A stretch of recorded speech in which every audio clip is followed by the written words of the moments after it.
there's got to really be no in perfect between. note for note. Right, there's really no in between because I mean it's hard, and if you're doing a cover, you want to do it justice as much as possible, right? Yeah, exactly. That's the way I always looked at it. So yeah, it definitely gets pretty frustrating after a while. So well, right on. So we're gonna get into your song here, Mike, and this is from the newest Factory Fast compilation, and you can kind of tell the song's called "Married to My Madness." Dig this. This is Mike Meeker. Dig this.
All right, that was Mike Meeker with "Married to My Madness." Now, Mike, this song seemed to have everything. Meaning, there is I don't think I've ever heard this before, but a grunge '80s fusion, and it really kind of stuck out because just with the vocals a little bit deeper sounding, reminded me of both, like, let's say Alice in Chains. And there's one point in there actually, part of the solo before you really kind of started ripping up Van Halen style was it reminded me of one of the songs off Alice in Chains album called "Jar of Flies," and it just Wow, man, like great job. Like I never would have expected like a fusion like that before. And when it was the same thing when I first listened to it, was like I've never heard that before. So man, like awesome job. Like how like or what kind of made you think of that idea to kind of mix the two together?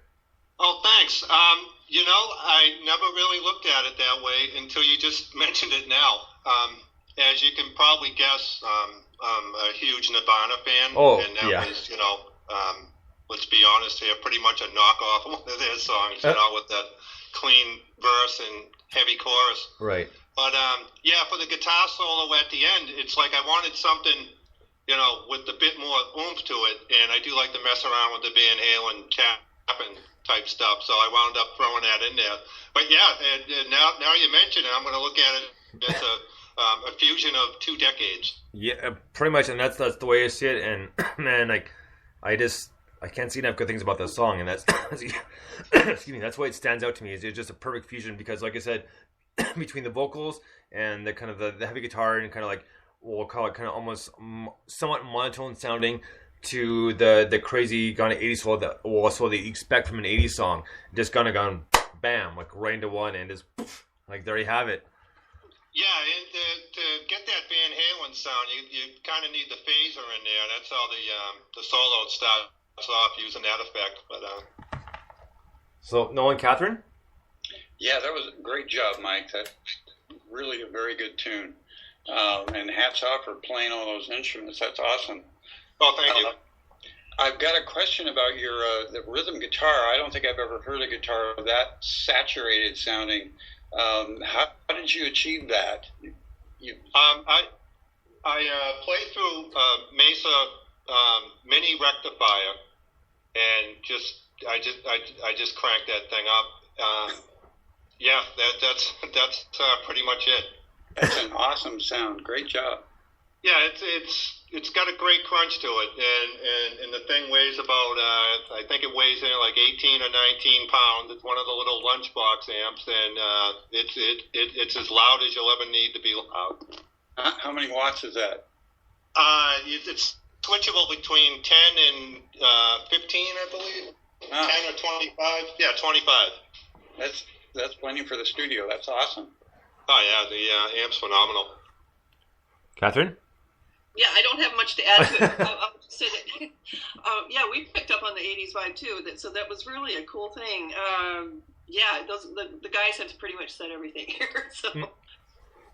Now, Mike, for your recording process, for your songwriting, do you have like a specific way you go about it, or just kind of come to you like, let's say you're hypothetically speaking, whatever, you're walking along and you have this tune in your head, it's like, what, I got to go home, or I got to start writing stuff out, or just kind of think of it and kind of say, I want to go with this, I'm going to go with this, and then this will fit in right here. Like, how do you do that?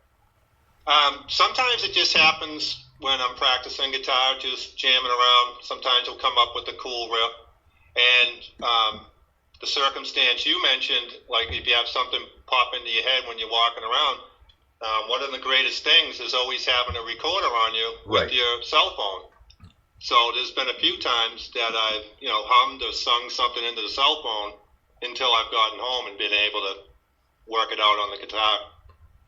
Oh, right. And then other times, sometimes I'll just be in a certain mood or something and just want to write a song that kind of conveys that. You know what I mean? Fair enough. And I'm always interested in that because, I'm an amateur musician, but the point I'm going to be getting at right now is that everybody has their different way of writing songs. Like some of what we just discussed.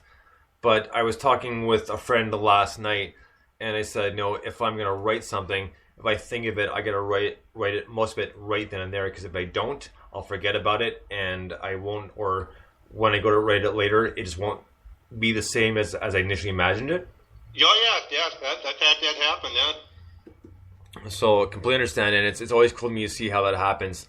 Now, you've been writing a lot of new stuff, and is there anything specific you're going for, like with writing these songs? Are you going for like almost like somewhat of an organization, meaning like not necessarily pattern, but what's what I'm looking for, like an idea, like almost like a theme to it? Not so much. I'm always kind of fascinated by probably like the darker side of human behavior. So I always kind of, try to write stuff that's, not, super happy and peace and love and all that stuff.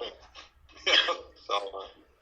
Well, yeah, that's right. Because Captain Nolan, give the pointers 1 second, but we've gone from kind of peace and love and hippie against war to kind of I hate my parents and I'm gonna rebel hardcore to like, oh, my life sucks, and it really doesn't, and then it picks up again. So, but now we seem to be at a stage where indie's taking over because a lot of this mainstream music is not too happy, but it's kind of like I'm trying to think of a clean way to put this without being rude about it. But no, we've almost reverted to almost being babies about a lot of stuff.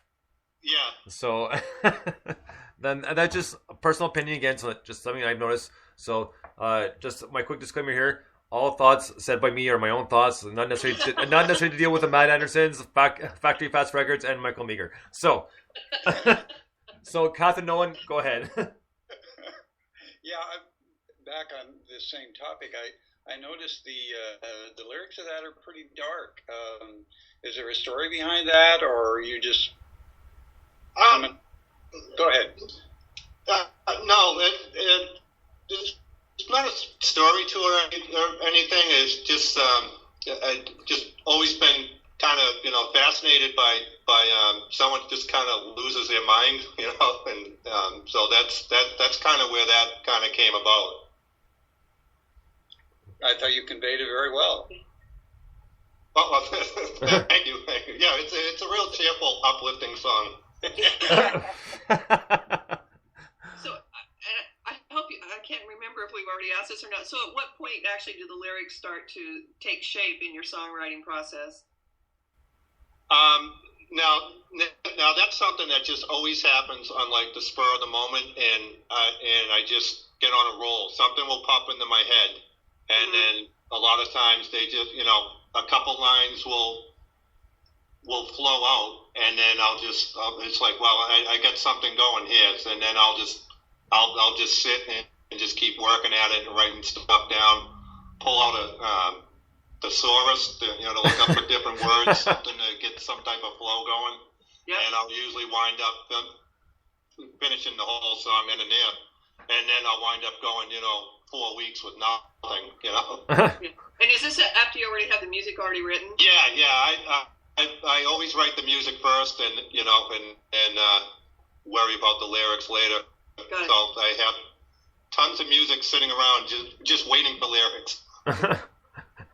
I just could picture just having one of those moments going, my God, this is genius. That's exactly what it is. The light bulb goes off over your head, and you're running around going eureka. And all that.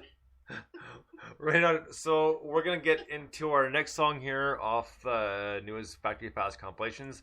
This one is by a band called Replica Jesus. The song is called A Lethal Mix of Failures. What a way to pen off of the last thing we just talked about, eh? Yeah.